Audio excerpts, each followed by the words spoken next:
Siamo con Marco Zingaro, allenatore di Pallavolo Motta. Oggi sul campo non si è vista la migliore Motta, soprattutto considerando che venivamo da una sconfitta però in un campo importante che era stata quasi un'impresa. Cosa non è andato oggi?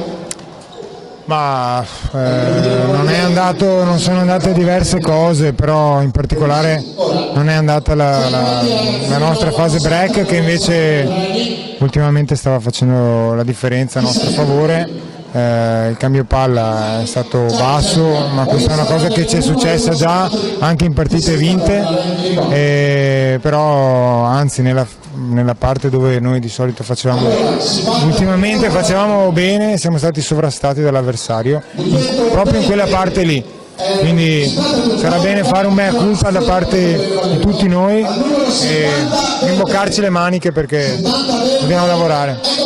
Ecco, appunto arrivava la squadra da un bel periodo. Questa può essere considerata solo una parentesi in vista anche della prossima partita a Padova?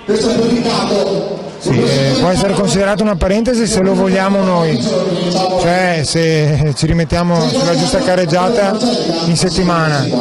Non è che le parentesi si chiudono per grazia di Dio, se noi vogliamo la chiudiamo subito questa parentesi, e può essere una parentesi, sì. Grazie.